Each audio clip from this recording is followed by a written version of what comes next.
الحمد لله حمدا كثيرا طيبا مباركا فيه كما يحب ربنا ويرضى أشهد أن لا إله إلا الله وحده لا شريك له وأشهد أن محمدا عبده ورسوله الناصح الأمين اللهم صل على نبينا محمد وعلى آله وصحبه أجمعين ومن تمسك بسنته إلى يوم الدين ثم أما بعد الحمد لله على نعمة الإسلام والسنة. All praise and thanks belong to Allah for guiding us to Islam and for guiding us to the Sunnah. حدثني جماعة من الشيوخ وهو أول حديث سمعته منهم كل بإسناد إلى سفيان بن عيينة عن عمرو بن دينار عن أبي قابوس مولى عبد الله بن عمرو عن عبد الله بن عمرو بن عاص رضي الله تعالى عنهما عن رسول الله صلى الله عليه وسلم أنه قال الراحمون يرحمهم الرحمن ارحموا من في الأرض يرحمكم من في السماء. The Prophet sallallahu alayhi wa sallam, he said in a tremendous hadith, and his hadith is a hadith that is musalsal bil awwaliyah. It is a hadith that many of the imams of the past, they will say حدثني فلان حدثني شيخ فلان وهو أول حديث سمعته من. They will say that this hadith was narrated to me or narrated to me by Sheikh so and so, and it was the first hadith that I heard from him. And it is a tremendous hadith, and many of the imams of the past, they will begin with this particular hadith, and that is that those who show mercy, those who are merciful, then they will be shown mercy by the most merciful. Be merciful to those who are in the earth, and the one who is above the heavens, then he will show you mercy. This hadith is tremendous because it highlights for us the nature of ilm, the nature of knowledge. Because ilm, al-ilm al-rahmah, knowledge is mercy. Natijatuhu ar-rahmah fi dunya. The result of knowledge is mercy inside of the dunya. Bughayatuhu ar-rahmah fil akhirah. And the ultimate goal of knowledge, the ultimate target and objective of knowledge is mercy in the hereafter. It's mercy in the hereafter. Now, we continue going over the tremendous work by the great Imam al-Nawawi rahimahullah ta'ala. We're just concluding, or we will be concluding bithnillahi ta'ala very shortly, the first hadith, or discussion on the first hadith, and that is the hadith of Umar radiyallahu ta'ala anhu. And that is the famous and well-known hadith that contains a tremendous principle from the principles of the deen, of the religion. And that is the hadith of what? Who can tell me? Na'am. He said in Arabic, who could tell me in English? Na'am. Ahsant. That verily the actions, they are but by intentions. Na'am. And that everyone will have what they intended, meaning they will be rewarded for that which they intended. And then the Prophet ﷺ, he brought a tremendous example for us, and a tremendous act of worship was mentioned therein, which shows the superiority of this particular act of worship. What was that act of worship that was mentioned in the example of the Prophet ﷺ? It was what? Nah. Hijrah. Ahsant. It was the hijrah. So the Prophet ﷺ, he said that من كانت هجرته إلى الله ورسوله فهجرته إلى الله ورسوله. That whoever his hijrah is to Allah and His Messenger, then his hijrah is to Allah and His Messenger. So whoever his hijrah was to Allah and His Messenger, meaning by way of their intention. If that was their intention, then they will be rewarded for that intention. And they will be rewarded and counted as those who made hijrah. They will be from the muhajirun. And whoever's hijrah was to the dunya, وَمَنْ كَانَتْ هِجْرَتُهُ لِلدُّنْيَا, يصيبها أو امرأة ينكحها. So whatever his hijrah was for the dunya, نعم, to benefit from the dunya, ليصيبها أو امرأة ينكحها, or for a woman to marry her, نعم, then their hijrah was to whatever they made hijrah for. Then their hijrah was to whatever they made hijrah for. نعم. But this particular event of the hijrah, there has come some narrations that try to explain the purpose or the reason that the Prophet ﷺ, he mentioned whoever makes hijrah to marry a woman. Naam. Imam Ibn Rajab, he highlights this and he points this out. And this is, as he mentions, he says, وَقَدْ اشْتَهَرَ, and it's well known, you might have heard it before, it has become well known, أَنَّ قِصَّ مُهَاجِرِ Qais, the story of the Muhajiri Qais. And this is the one who made hijrah for Qais, to marry her. وهي كانت سبب قول النبي صلى الله عليه وسلم, that this was the reason for the statement of the Prophet صلى الله عليه وسلم, من كانت هجرته إلى الدنيا يصيبها أو امرأة ينكحها, to the end of the hadith, that whoever his hijrah was for a worldly gain or for a woman so as to marry her. However, that وذكر ذلك كثير من المتأخرين, many of the scholars of the later generations, they mention this, that this was the story behind why the Prophet ﷺ, he made that particular statement. However, as Imam Ibn Rajab rahmatullah alayhi, he points out, وَلَمْ نَرَى لِذَلِكَ أَصْلًا بِإِسْنَادٍ يَصِحُّ وَاللَّهُ أَعْلَمُ. He says, but I have not seen that this story has any type, or the connection between the two has any type of origin, has any foundation that has come with an authentic chain. And Allah Ta'ala knows best. And Allah Ta'ala knows best. So you have others from the ulama, they mention that even if it could be affirmed that this particular story, this particular incident, then that is a separate incident and has nothing to do and there's no connection to why the Prophet ﷺ made the statement here in this hadith. So ala kulli hal, even if it were to reach the point of being an acceptable narration, it is not connected to this particular hadith. That was something, this is something different. That makes sense. But and that's an important point to know and to understand. Also, another important point that has linked to the intention, before we get into some of the benefits that are extracted from this particular narration, is that النية محلها القلب, is that the intention, the place of it is inside of the heart. The place of the intention is inside of the heart. نعم. وَتَلَفَّظُ بِهَا بِدْعَةً, and to articulate it, to say it, then this is innovation.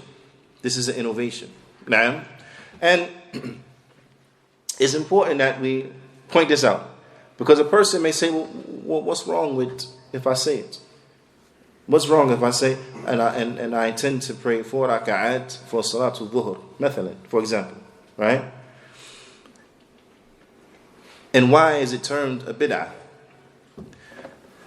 If we were to understand a nature of bid'ah, one of the aspects that point to the nature of bid'ah is that it is something that the Prophet ﷺ had the ability to do, but he never did it. And there were no preventative factors that prevented him from doing it. But yet he never did it. But yet he never did it. So when we look at it from this standpoint, and we ask, did the Prophet ﷺ articulate his intentions, and did he teach the Sahaba to do that before they prayed, for example? Then the answer will come back strikingly, no, he didn't do it. He himself, ﷺ, did not do it, and he did not teach the companions to do it. So when we go back and we look at an aspect from the nature of bid'ah, something that the Prophet ﷺ did not do, there were no preventative factors that prevented him from doing it. Now, there were no extenuating circumstances, and that's the reason why he didn't do it. No. He could have did it if he wanted to do it. He had the ability to do it. He could have done it if he wanted to do it. Now, and yet he didn't do it. So then to do it, ta'abbudan, to do it, as a way of worship, then this will be what? This is bid'ah. Because it was not taught to us by the Prophet sallallahu alaihi wasallam. Because when it comes to ibadah is tawqifiyya. Naam, tawqifiyya means what? It means we stop. Right? It means we stop. Waqf. You stop. You stop until you know what is the position, what is the ruling from Allah and His Messenger. Then once you have heard the command, then you obey it. Then you do it. Sami'na wa ata'na. We hear, we obey. Now, but also when we look at this, we have to ask the question, one, if we were to do something that the Prophet sallallahu alaihi wasallam did not do we think it is good? And if we think it is good, do we think that we have discovered a good that the Prophet ﷺ himself didn't know? Because if it was good and the Prophet ﷺ knew it was good, then he would have what? He would have done it, he would have taught us to do it. Now, so if he didn't do it, and he didn't teach us to do it, he didn't do it. But so are we trying to say that we are capable of discovering a good that the Prophet ﷺ didn't know about? Then of course a person will say, no, that's absurd. Now, but we're doing a good the Prophet ﷺ didn't do. We beat the Prophet ﷺ in doing a good. Is that fathomable? We'll say, no, that's pretty absurd. It's pretty absurd, right? So when we look at it from these aspects and these standpoints, and also, Allah subhanahu wa ta'ala, He says, الْيَوْمَ أَكْمَلْتُ لَكُمْ دِينَكُمْ وَأَتْمَمْتُ عَلَيْكُمْ نِعْمَتِي. That on this day I have completed for your religion.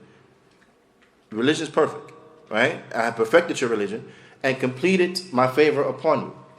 So on this day, Islam is perfect. That's it. Like, so if we think that we can come with something from good that the Prophet ﷺ did not teach us, that was not practiced and taught when this ayah was revealed, do we believe that this ayah is not accurate?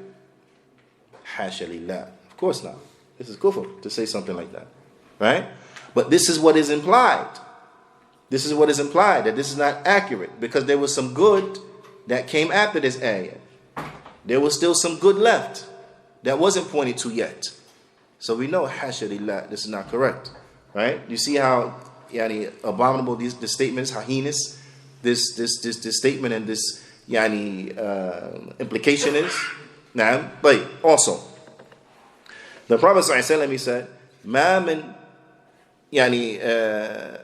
بالمعنى ما من شيء يقربكم من الجنة ويبعدكم عن النار إلا وقد أمرتكم به وما من شيء يقربكم إلى النار ويبعدكم عن الجنة إلا وقد نهيتكم عنه. That there is nothing that will get you close to Jannah, بالمعنى, that there is nothing that will get you close to the Jannah and away from the fire except that I commanded you to do it.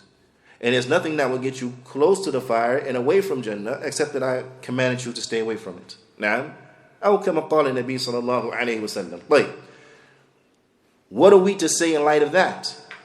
Are we saying that this is not accurate? That is not true?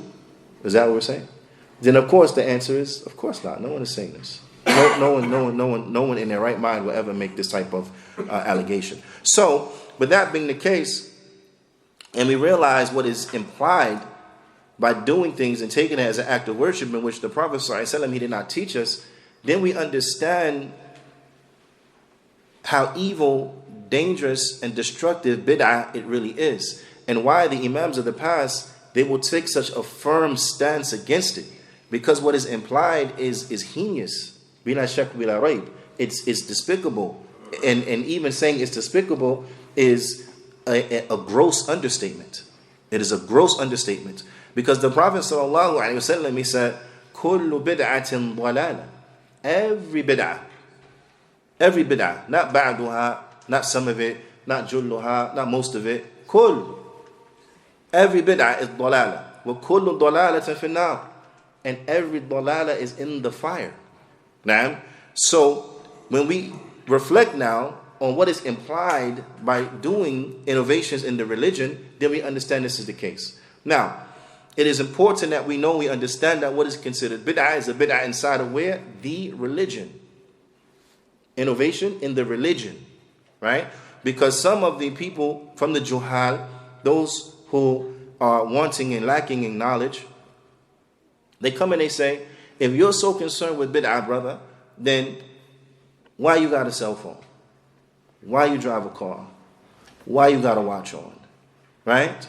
They say all these things. Now, firstly, these are things that are as relates to the dunya. That relates to the deen, relates to the dunya. Right? And also, if we go back to the aspect of bid'ah that we mentioned, it was something that the Prophet ﷺ, he didn't do. He had the ability to do it. There was nothing preventing him from doing it, but he did not do it. All right. A cell phone. Did the Prophet ﷺ do it? No. Did he have the ability to do it? No, it wasn't invented in his time. So you understand? Right? So we say there was no preventing factor that prevented him from doing it, meaning that it was there, but he just didn't. No, it wasn't there. So he didn't have the ability to do it. So could it be considered a bid'ah? No. What about a watch? What about a car? What about an airplane? A train or whatever? What about those things? They weren't there. They weren't there. So from that aspect, they can't be considered a bid'ah. Also from the aspect of what? Meaning religious bid'ah. Also from the aspect of they're not done religiously. They're not done ta'abbudan. Right?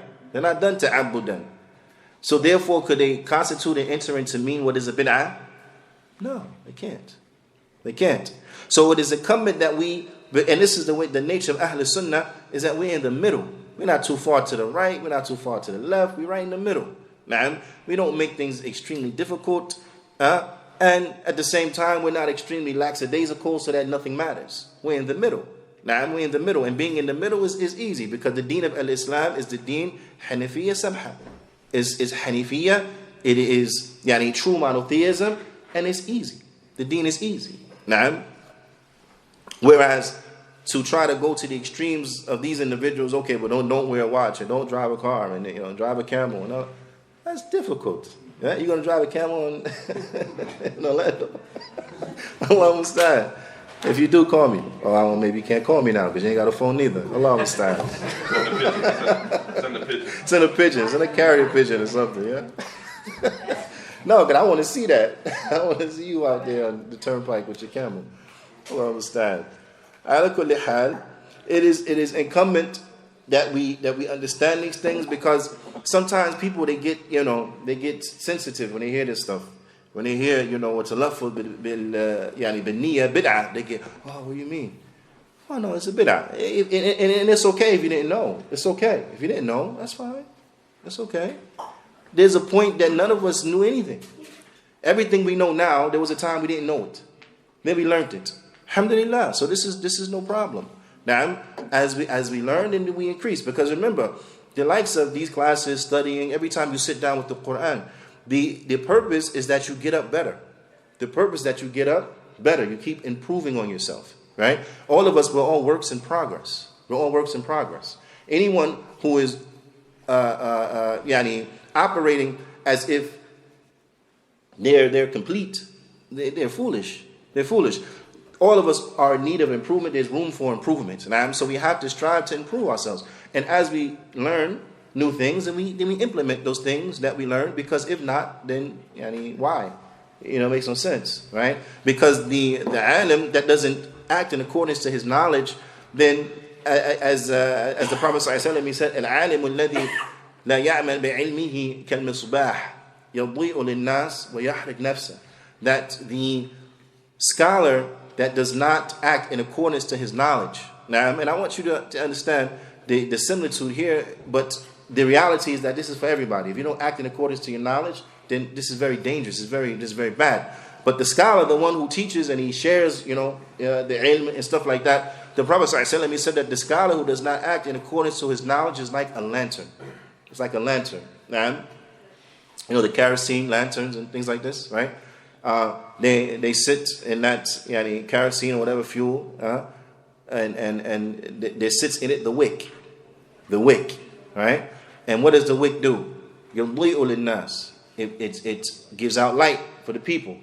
But at the same time, every once in a while, you have to do what? You have to change the wick, because the wick, what? It burns itself, destroys itself. So you giving out light for the people, but you're destroying yourself. Now that doesn't make any sense, right? That doesn't make any sense, does it? It's like if you was on the Titanic and you can get on the boat to get off of the boat, and you help everyone get inside the little boats that hang on the boat so you can get away from the boat. What's it called? Lifeboat. Now. So you get on the lifeboat, help everyone get on the lifeboat, and then you say, I'm going to chill on the Titanic. I'm good. Does that make sense? No, it doesn't make any sense. But it makes sense that, you get in the boat, and then you help people get on the boat. Right? You get in, and then you help them get on. You help them board. That makes sense. So it is incumbent that as we learn, we do. As we learn and we improve, and we do. Oh, we didn't know that, so now we do it. And so on and so forth. Now, because this is the goal. This is the goal. And we have to couple our ilm with action, with actions, right? Off topic. The Prophet ﷺ, he said that the best salah, أفضل الصلاة, the best salah بعد الفريضة, after the obligatory prayers, is qiyamul layl. It's a prayer at night, right? I just want everyone to ask themselves, and you don't answer to no one but yourself, When was the last time you prayed witr? When was the last time you prayed witr? Because we should pray witr. Now, we also pray witr. Now, if someone says the last time they prayed witr was Ramadan, adun alayk. That's very bad. Shame on you. That's a very bad thing. Now, unless you were tested by falling into a coma, last Ramadan, and you woke up today, then no problem. We're not talking to you. No problem. It's your first day awake. But if not, then maybe proverbially you fell into a coma, and maybe now this is your first time awake. So, inshallah ta'ala, pray from the night prayer. It's very important. It's very important. Now, this was something that was very important to the Prophet sallallahu alaihi wasallam, and he was consistent upon it. It was very important to the Sahaba, and they were consistent upon it. And if we want good, then we have to imitate and be upon that which the Prophet ﷺ and the Sahaba were upon across the board. In belief, in creed, in methodology, in worship, and in character, in manners and morals. Now, character, manners and morals is very, very, very, very, very important. Ala kulli hal, to articulate with the intention, then it is a bid'ah. فَلَا يَجُوزُ تَلَفُّظُ بِالنِّيَّةِ فِي أَيِّ قُرْبَةٍ من القرب. The Allama, Sheikh Abdul Muhsin al-Abbad, Hafidhahullah ta'ala, he mentions that it is not permissible to articulate with the intention in any act of worship that will draw one near from those acts of worship that will draw one near. نعم. محلها قلب. Like, another aspect, we saw textually while it doesn't add up because there's no textual proof to substantiate articulating the intention before doing acts of worship. Now, but also the intention, put it like this: Allah subhanahu wa ta'ala, He is all knowing. Now, Allah ta'ala, He is all knowing. Allah ta'ala, when we do things, Allah, whether we say something or we don't say something, Allah ta'ala knows what we intend. He knows what our soul is saying to itself. Right? He knows what was in our hearts. He knows our motivation. That makes sense? So the articulation of the intention is for what? What purpose does it serve when Allah Ta'ala already knows who you're praying for and why you're praying? Right? Allah Ta'ala already knows your intention behind your giving sadaqah. Allah Ta'ala, He knows. So you're articulating it for who? For what? There's another aspect, another angle to show how this is something that is not permissible. It's not needed. It's not necessary in any which way, shape, or form. The Shaykh, he mentions, he says, إِلَّا الْحَجْ وَالْعُمْرَةِ, except for Hajj and Umrah. نعم. فَلَهُ أَن يُسَمِّي فِيهِ تَلْبِيَتِهِ مَا نَوَاهُ مِنَ الْقِرَانِ أو إفراد أو تمتع. He says, except for Hajj and Umrah, because it is okay for him to mention inside of his talbiyah that which he intends to do, whether it be from qiran, na'am, or ifrad, or tamattu'. فيقول لبيك عمرة وحجا. So he says لبيك عمرة وحجا. Now, some of the people, in other words, some people bring this as an argument to say, but the intention is mentioned there. But the intention, it is mentioned there. Now, so some of the scholars, they say, okay, even if that is the case, then this will be the exception, the only time that you would articulate the intention. This will be an exception. This will be the only time that you will articulate the intention. Now, those that say, okay, if for argument's sake, let's say it's like that, and this is the only proof that we have to do that, so it's only done in that particular instance. Now, others from the ulama, they say no. They say this is actually not the articulation of the intention, although it appears to be so, on his zahir, apparently. They said, but in reality, it is nothing more than the dua that the Prophet ﷺ taught us how to say in this instance, and so the wording comes in that. That is the dhikr, that's the dua you say in that instance. That's the dhikr that's mentioned in that instance. And we're taught to say, umratan wa hajjat, to the end of it. Now, so it's not the articulating of the intention, but it's the dhikr that is made, it's the dua that is made at that time. Now, ala kulli hal, whether this or that, there's no proof to enter that into other acts of worship. Right? طيب. أو he says أو لبيك حجا أو لبيك عمرة. نعم لثبوت السنة في ذلك دون غيره. He said, and this is only because, and he wants more examples. Let's say لبيك يعني حجا, لبيك حج, لبيك عمرة, يعني due to the proofs and evidences that have been firmly established as relates to that, because it's firmly established inside of the sunnah as relates to that, to the exception of other than it. Now, meaning that it's only mentioned for that and for nothing else. Now, so now, what are some of the benefits that are extracted from this particular hadith? What are some of the benefits that are extracted from this particular hadith? The Shaykh, he brings 8. Now, and in Bidnillahi ta'ala, all 8 of these are definitely going to be on the homework. All 8 definitely going to be on the homework. Now, and all 8 of these, you want to get them down, inshallah ta'ala. And as an exercise, right? I'll mention the benefit that Shaykh Abdul Muhsin mentions, and then I want you to show me where in the hadith points to that. Like, what part of the hadith was that benefit extracted from? Because this is the manner, and this is from how we worship Allah subhanahu wa ta'ala by way of seeking knowledge. Now, because seeking knowledge is worship. Seeking knowledge is ibadah. Bila shakku bila rayb. And it is important that we understand it as such, we understand its reality, and we approach it as such. Because then we'll be able to approach it appropriately. Seeking knowledge and seeking to understand, then this is ibadah. This is worship. Now,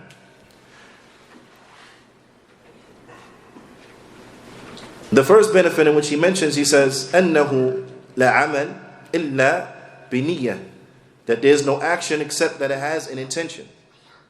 Right? There is no action that a person will be rewarded for and or punished for except that it has an intention. Okay? If something were done involuntarily, is that person subject to punishment, and are they eligible for reward? For example, a person, he sleepwalks. They sleepwalk, right?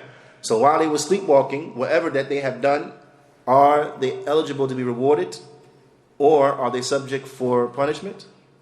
No, because there's no intention. The person who's sleeping, the angels are not writing for them, right? The person who is crazy, they have lost their sanity. When they do things, are they subject to be punished? Are they eligible for reward? No, because what? The angels are not writing for them. Because what they're doing, there's no intent behind it. There's no intent behind it. So therefore, they're not rewarded for it. Right? They're not rewarded for it. What portion of the hadith is this benefit extracted from?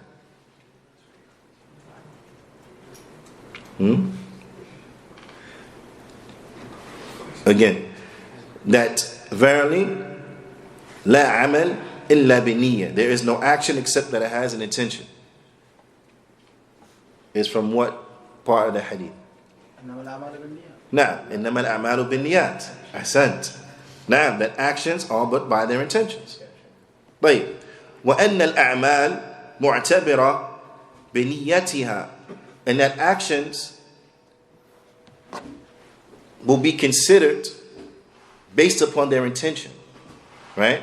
So, if an action is, whether an action is sound, acceptable, eligible for reward, right? Or if the action is corrupt, which will make a person subject for punishment, that will be dependent on what they intended. That makes sense? Okay. So, what portion of the hadith gives us this understanding?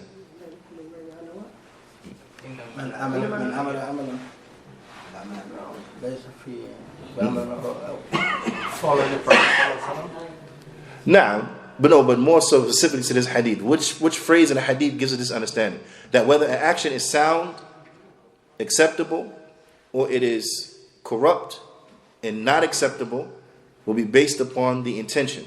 What portion of the hadith is dalil for this? Naam, same sentence. إِنَّمَا الْأَعْمَالُ بِالنِّيَّاتِ. So when we go back to the first sentence, we extract from it that one, actions that either you're going to be rewarded or punished for, every one of them has an intention. Has an intention. Every one of them has an intention. Now, and also, whether that action is sound or not will be dependent on your intention. Right? Because if a person, if they were to fast in Ramadan because they were scared of their father, right? And so their intention was they don't want, the father to be mad at them. Then their fasting is what? Their intention for fasting is corrupt. That's a corrupt intention. So because that intention is corrupt, they're not eligible to be rewarded for it. But rather they're subject to be punished. Why? Because their intention is corrupt. They built upon corrupt foundation. But if a person fasts in Ramadan, ihtisaban, they fast in Ramadan because they're seeking the reward from Allah subhanahu wa ta'ala. They're seeking to please Allah subhanahu wa ta'ala. Then their intention is what? Is sound. Same actions, fasting, right? But this one is fasting for Allah, fi sabilillah, seeking the pleasure of Allah subhanahu wa ta'ala. So therefore, their intention is sound. They built upon a sound foundation, right? So whether or not the intent is sound or not, there's not a single action except that it has an intention, right? So let's go back. The first sentence points us to that there's not a single action except that it has an intention. It also points us to there's not a single intention except that it's either going to be sound or corrupt. It's either going to be correct or incorrect. That makes sense? But another point of benefit, أن الثواب العامل على عمله على حسب نيته, is that whether or not an individual will be rewarded for his action is based upon what they intended. Naam, is based upon what they intended. So the reward for the action is linked to a person's intention. Right? You with me? The reward of an action is linked to a person's intention. What part of the hadith is a dalil for this? Not the first sentence, but which one? Nah, the second sentence. وَإِنَّمَا لِكُلِّ امْرِئٍ مَّا نَوَى. And that every person will have what they intended. Meaning, every person will be rewarded based on their intention, or they will be punished based on their intention. So everybody will have that which they intended, meaning that they will be rewarded based on their intention, or they'll be punished based on their intention. So we go back to the example of fasting. The person who fasted out of fear of their father, then their deed won't be accepted, and they're subject to punishment. Why? Because of what they intended. Now, if a person fasted for Allah subhanahu wa ta'ala, then they will be rewarded with Allah ta'ala, and their deed is acceptable because their intention was sound. Their intention was sound. Now, and in this, this is very important, because it shows you and it gives you an appreciation of the people of knowledge. It gives you an appreciation of the people of knowledge. Now, and it shows you too that a person, those people who say, عندهم كتب ولي كتب, as if to say we're equal. They got books, I got books. عندي نفس الكتب عندهم. I got the same books they got. Okay, but when you read, you don't see what they see, right? And this is here is a point, is how the mashayikh, the ulama, they extract all of these benefits that are derived, that perhaps all the 40 some odd years I've been on earth reading the hadith, all the years reading the hadith, I ain't never seen all of this, right? And this is it shows the level, because Allah subhanahu wa ta'ala has given them basira, He has given them insight. So they look at stuff and they see what we don't see. Now, they look at stuff and they see what we don't see. And this is why the Prophet ﷺ, he encouraged us to share knowledge. Right? Because perhaps the one who you give it to, or perhaps you give it to one who has more understanding than you.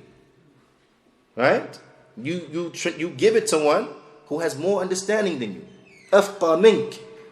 Now, but a person say, well, how is that? If I'm the one transmitting it to you, but you're going to understand it better than me? Yeah, sometimes it's like that. Because if you convey it to an alim, one who has ilm, one who has been, Allah has blessed him with basira, they will be able to extract from it what you never realized and took notice was there. Now, what you never took notice was there. It's like a swimmer. It's like a diver. Right? Not all divers are the same. You have divers that can dive in the exact same place, they come up with treasures. Other divers dive in the exact same place, they just swim around with the fishes. This one comes up and he said, I saw a nice big fish here, I saw this, that, and this and that, I touched the corals and all that stuff. The other one come up, we got pearls and all kind of treasures. Why? Not every dive is the same. You say, but it's the same body of water, it's the same area, it's the same place. Yeah, but not all dive is the same. So yeah, it's the same hadith, but the mashayikh, the ulama, they see what we don't see. And this is why we are in need of benefiting from them as much as possible before they leave. Meaning before they pass away. Imam al-Shafi'i, rahimahullah ta'ala, he used to contemplate. Remember that the line of poetry? We said that Imam al-Shafi'i, he would say, "Ilmi ma'i haythuma tawajjahtu yanfa'uni," that my knowledge is with me, wherever I go it benefit me. قلبي وعاء له لا صندوق لا بطن صندوقي, or بطن قطبي. He said that my heart is a container and a vessel that holds it, not the innermost portion of boxes or inside of books. Now, Imam al-Shafi'i, it's been narrated upon him that one time he spent the night at his companion's house, and the companion brought for him water, and he left the water by the door. And in some narrations, it was said that he visited Imam Ahmad, and so the water was placed outside the door. He went in after Isha, right? And then the household, when they got up in the morning, they realized the water wasn't touched. And then he went to Fajr, he didn't make wudu. So they said, SubhanAllah, we heard so much good about this sheikh, but we see that the water was there, was not touched. So that means he didn't pray at nighttime. Right? Because it's under the assumption that the person breaks wudu at some point, go to sleep, wake up, he broke wudu, so you gotta use the water. He didn't use the water, and then now Fajr come, he don't use the water. So they said, what is this? He don't pray at night, and then he pray without wudu. So he said, I ask him, because again, you don't know what's going on. Yeah, so you have to ask, you have to investigate, we see, question. Not you just hold a bad opinion and that's it. Now, next time you see him, you treat him cold when you give him salams. Assalamu alaikum, brother. Yeah, like salam. Because your mind, he don't pray at night. He don't pray in Fajr, that will do. Right? And this is bad. When you see something from your brother that causes you to question, talk to him. Talk to him. Sit down. Say, I don't understand something good. Could you please help me? Right? Because that would alleviate that open communication. It would cut down so much fitna. And it will remove the arrows that Shaitan uses to shoot at us. It will remove him. You'll be able to disarm him. Ala kulli hal, he asked him. He said, you didn't pray at night, and you went and made Fajr without wudu? Imam al-Shafi'i said, no. He said, actually, I made Fajr with the same wudu I had from Isha. Because I never went to sleep. He said, but rather I was sitting pondering over these ahadith and extracting the benefits that was in these ahadith. and then got lost in time, and then next thing I know was Fajr. You see? This was the way of the ulama. They would extract, because him doing that was ibadah. He spent the whole night in ibadah. Contemplating, reflecting, extracting benefits. Now, and this is how we should be when in our pursuits and seeking of knowledge, bi'idhnillahi ta'ala. But also, fourthly, ضرب العالم الأمثال للتوضيح والبيان is that the teacher, the scholar, they should give examples to make it clearer. To make it clearer. They should give examples to make things clearer. Now, but do we have a proof for this in this hadith? To strike an example to make it more clear? Is there a proof for it? That's the easy question. That's like a yes or no question. Is there a proof for it in this hadith? Yes. Okay, where? Now, ahsant. So whoever his hijrah was to Allah and His Messenger to the end of the hadith. Because the Prophet ﷺ, he laid down a concept, right? He gave you the concept that verily actions are by their intentions, and everyone will be rewarded based upon what they intended. That's the concept, right? In modern jargon, you would say that is that's the rule right there. That's the rule. And then the Prophet ﷺ showed you how that rule, how that principle, or that's the principle, how that principle is applied. Right? How that principle is applied. So he gave you the principle, he gave you the rule, and then he showed you how it was applied. He gave you an example. So whoever's hijrah was to Allah and His Messenger, then his hijrah was to Allah and His Messenger. Whoever hijrah was for the dunya or for a woman to marry her, then his hijrah was that he made hijrah for. So it's the same hijrah, but for this one, he gets rewarded. This one doesn't. This one, his hijrah is accepted. This one, his hijrah is not accepted. This one is written from the Muhajirun. This one is not. This one is a merchant, or what do you say? He's engaged, right? This one's engaged. Right. So it's different. But that shows you, that the Prophet ﷺ, he's an excellent example in everything. Now, also, Fadl al-Hijrah, and this one is a given. We went over this before. This one is the Fadl al-Hijrah, shows you the superiority of the Hijrah. And that was because why? Because the Prophet ﷺ used it as an example. Right? Out of all of the acts of worship, the Prophet ﷺ used Hijrah as an example, which shows that Hijrah is a tremendous act of worship. The Hijrah. Now, that the Prophet ﷺ used it. وَقَدْ جَاءَ فِي Sahih Muslim, the Shaykh he mentioned, it comes in Sahih Muslim, and Amr bin As رضي الله تعالى عنه عن النبي صلى الله عليه وسلم قال, that the Prophet صلى الله عليه وسلم, he said, أما علمت أن الإسلام يهدم ما كان قبله. He said, and have you not known that, except that Islam destroys everything that is before it? Meaning that when a person accepts Islam, all of his previous sins are gone. Now, all of his previous sins are gone. This is a very important point that we should share with people who are interested in accepting Islam. When we give da'wah, we should share this fact with them, that all of the previous sins are gone. Because sometimes people, they become shy because of the sins and the transgressions and things that they have put forward from nasty and evil and wicked behavior, that they think, I'm too dirty to become a Muslim. I'm too unclean to ever get clean. I can't change my life because I'm too messed up, I'm too bad. But if they were to know or to be informed that you will be forgiven of all of the things that you have previously done, bi'idhnillahi ta'ala, that will serve as an encouragement for them to enter into the deen of al-Islam. Now, I'm entering into the deen of al-Islam. And I mentioned it before, not here, but other places, that Sheikh Abdul Razak, Sheikh Abdul Muhsin al-Abad al-Badr, Hafidhahullah ta'ala, gave a very beautiful story. He said there was one of his students who was studying in the University of Medina, and he would go home in the summertime, and he would give da'wah. And from the ways of giving da'wah, he would give da'wah online, through a website or something like this, and people would ask questions or what have you, and he would engage with them. And there was a female that had contacted and said, listen, I've listened to the lectures and what you presented and everything, and I agree with it 100%. Islam is the truth, but I'm too unclean to accept Islam. I want to be a Muslim, but I'm too messed up. Basically, in other words, I'm too messed up. So the Shaykh, he said, why? Oh, the Shaykh, he said, the student asked her, why would you say this?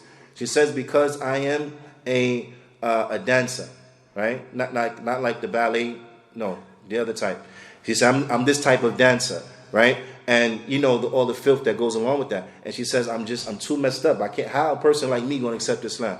How a person like me gonna accept Islam? Now the student was very wise. He didn't try to combat her based upon what she mentioned. You understand?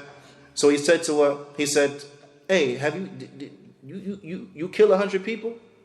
She said, what? He said, have you murdered 100 people? She said, no, of course not. Not that bad. Right?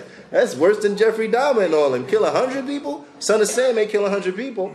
So he said, oh, not that bad. He said, okay. And he told a hadith about the man who killed 99 people. He wanted to make Tawbah. He asked the ignorant monk if he can make Tawbah. He said no. So he killed him, made 100 to the end of it, right? He said, this man got Jannah. He killed 100 people.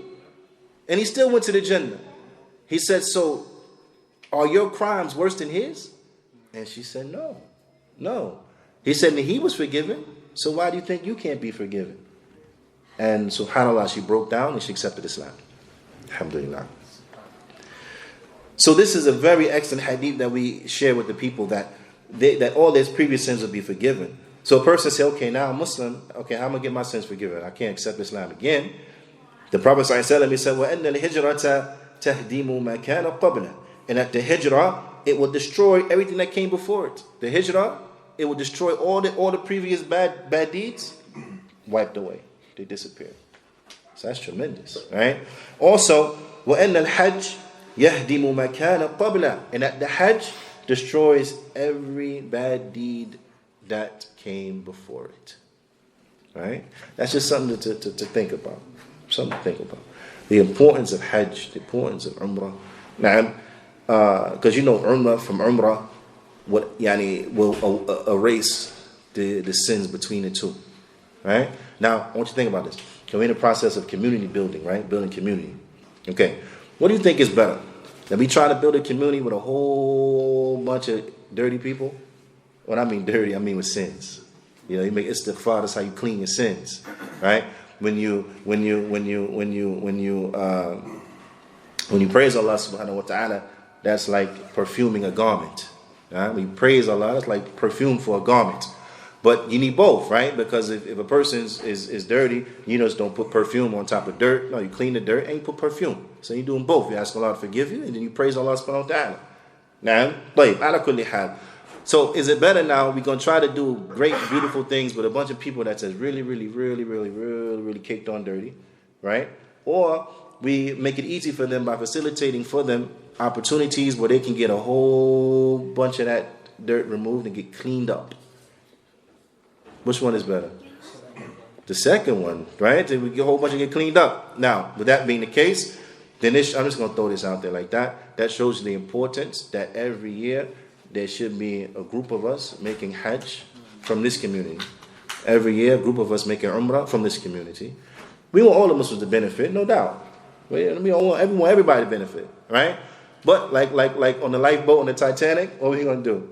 We're going to get in first, right? So we want to benefit too. So this is just something to throw out there, that this is something that we really need to be doing, because it will help us as a community. It will really help us as a community, and it will help us before that as individuals. Also, the next point, أن الإسلام يؤجر أو يؤزر أو يحرم بحسب نيته. وعفوا أن الإنسان أن الإنسان يؤجر أو يؤزر أو يحرم بحسب نيته, is that a person, he will be rewarded or he will be punished or prevented based upon his intentions. Now, and we get that from which portion of the hadith? That you'll be rewarded or you'll be prevented or you'll gain sin based upon your intentions from which part? Next one. Now, and that verily everyone will have that which they have intended. وأن الأعمال بحسب ما تكون وسيلة أو وسيلة له, and that action they will be, what do you say? They will be considered as relates to what they are a road to. The actions will be dependent on what they are a road to do it, right? فقد يكون شيء مباح في الأصل ويكون طاعة إذا نوى به الإنسان خيرا is that something could be in its origin mubah, right? But if in its origin, but if a person intends by it, to worship Allah subhanahu wa ta'ala, then it becomes good. It becomes a good deed, right? It becomes a good deed, right? طيب كالأكل والشرب, like eating and drinking. إذا نوى به التقوية على العبادة, if a person intends by it to strengthen himself with worship. So if a person sleeps at night, person sleeps, says I'm gonna take a power nap, I'm gonna get some rest time, right? But he intends that he's gonna do it so he can get to work early because he's been late all this week. Then another person, he says, I'm gonna get some shut-eye so I can be strengthened, more invigorated, so I can get up to pray Fajr, pray the Sunnah in the house, and then pray Fajr in the masjid without having rush. So I'm going to get up early, 45 minutes early, hour early. So they both went to sleep to get up early. The one, so he stopped being late. The other one, so he could be more invigorated to come and worship it, Allah subhanahu wa ta'ala. But for A, the one who don't want to be late, is he rewarded for his sleep? No. Nothing against him. So he got to sleep. It's okay. He don't get no sin. But he don't get rewarded for it. Now, I want you to understand this. We're not saying that A didn't make Fajr. A made Fajr too. He made Fajr in the masjid too. But his intention of going to bed early was so he's not late for work. You understand? B, his intention was to pray in the masjid early. Does he get rewarded for his sleep? Yes. Now this one gets rewarded for sleeping. You see? So depending on your attention, it can turn something that is an everyday action into an act of worship. Right? At the same time, it can make something that is an everyday thing haram. Give an example. A baseball bat, right? Or a cricket bat, right? If I have a sporting goods store and I sell it, is it haram to sell these sports things? No, it's okay, right? But now if a person come in, he mad. I can see it on him. Yo, let me get that bat. So, okay, which one? This one? No, that one right there, the thick one. Yes, I'm going to go bust this joke in his head. Right? Now, at that point, is it permissible for me to sell him that bat? No, it's haram now. It's haram. Why? Because if I sell him that bat, he's going to go do haram with it. And he told me he's going to do haram with it. So now I'm liable. Now I'm on the hook. No, had he just bought it, I didn't know he was going to buy it for it. It has nothing to do with me. Right? But he told me, I'm going to go hit this guy in the head with the bat. Right? So now I can't sell it. I can't sell it. It's not haram. It is now. Because you want to use it to beat someone.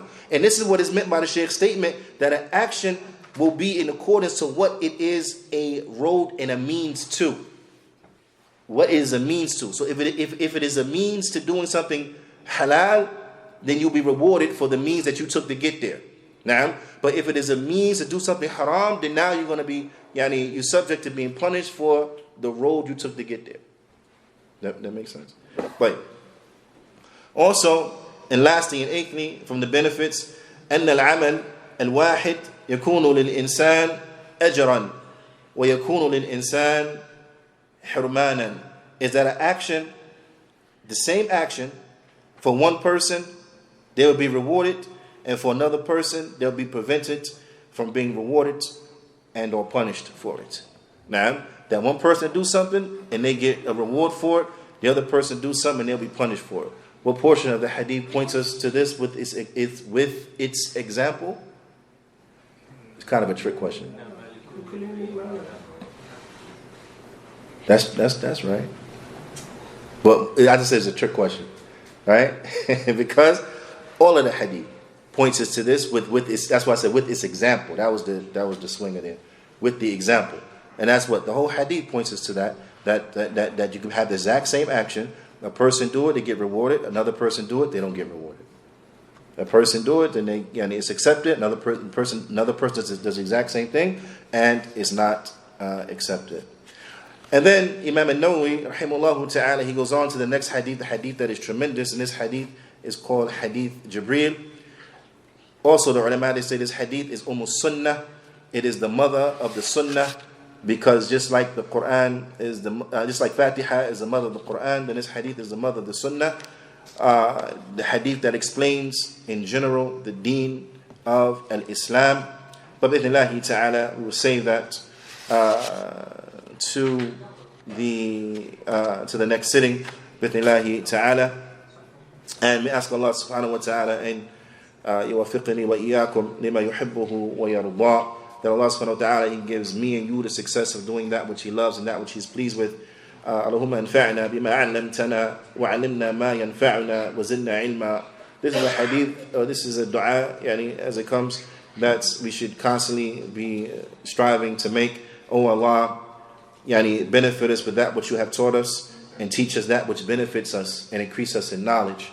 And this is what we want, to have beneficial knowledge and to seek refuge in Allah from ilmun ladhi la yanfa', from knowledge that does not benefit. There's a lot of knowledge out there, right? There's knowledge that benefits and knowledge that don't benefit. Now, so knowledge of the deen, it benefits. Now, knowledge of silly and erroneous things, it don't benefit. Now, so we want the knowledge that benefits, and not the knowledge that does not benefit, and that we are benefited and increased by knowledge. And we ask Allah to increase us in ilm. Wa sallallahu ta'ala and yaj'alna mubarakan haythuma kunna. We ask Allah subhanahu wa ta'ala to make us blessed wherever we may be. Na'am. وَمِنْ مَنْ إِذَا أُعْتِيَ شَكَرٍ, and that He makes us from those who, when they are given, they are thankful.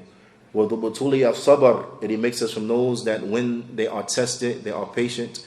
وَإِذَا أَذْنَبَ اسْتَغْفَرَ, and He makes us of those who, when they make sins, they ask for forgiveness. فَإِنَّ هَؤُلَاءِ ثَلَاثُ عُنْوَانُ السَّعَادَةِ, because these three things, then they are signs and indications of happiness. That if a person has these three characteristics, that they are thankful when they are given, patient when they are tested, they patient when they are tested, and they ask for forgiveness when they make sins, then these are signs that they are happy. They're going to be happy. Bi'idhnillahi ta'ala. They'll be successful when they meet their Lord Jalla wa'ala. We ask Allah subhanahu wa ta'ala to make us of those who are adorned with the likes of these characteristics. ونكتفي بهذا القدر وصلى الله وسلم على نبينا محمد وعلى آله وصحبه أجمعين وجزاكم الله خيرا.